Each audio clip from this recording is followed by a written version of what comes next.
Hey everybody, it's Helen Birch here. Welcome back to my YouTube channel. So today I'm just going to be talking and sharing my thoughts and feelings about understanding why women have low libido. So women's libido is an issue that affects women of all ages, from young to old. It can cause stress and anxiety and significantly lower the quality of a woman's life. While there are a number of factors that can contribute to low libido in women, understanding why it occurs is the first step in finding the solution. So, low libido in women can be caused by physical, psychological, and societal factors, with some being more common than others. Examining the underlying causes of low libido in women can provide valuable insight into how to address this issue and how to help women reclaim their sexual power. So, first of all, we need to stop normalizing bad sex. When talking to clients, I always ask how important sex is in their relationships and in their lives. Their answers give me a lot of mixed feelings, and it makes me sad that I see more and more women saying that they rate sex as the least important thing in their lives. And it really had me wondering, why do women enjoy sex so much less than men? So, for most women, the importance of sex changes in a relationship. However, this decline doesn't seem to be the same for men. Many women I speak to say that they simply have no interest in having sex anymore. If they had it their way, they just wouldn't have sex at all, and they try their best to put it off as much as possible. This feels like normalization and expectation from society for those women that they are going to lose interest in sex, and it is something that inevitably happens to all. But a decline in female interest in sex is not inevitable.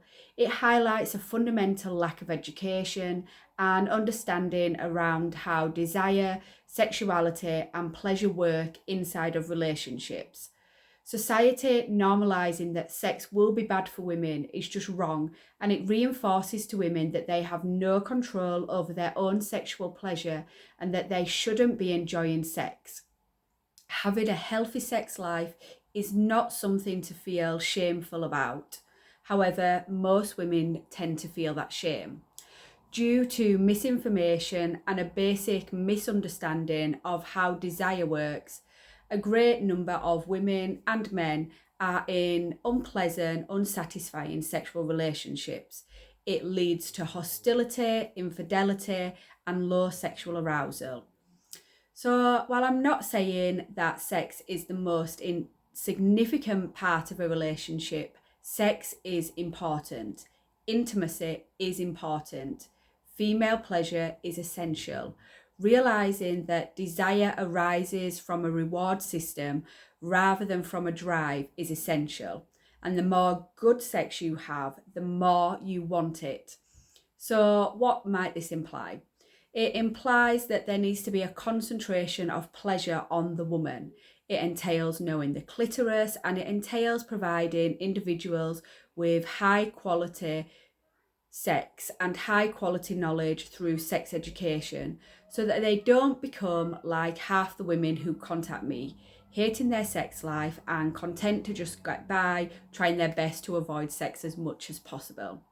So let's change the way we think about sexuality in partnerships and relationships so that we can have fulfilling, lovely sexual experiences free from this patriarchal nonsense that has been shoved down our throat since birth.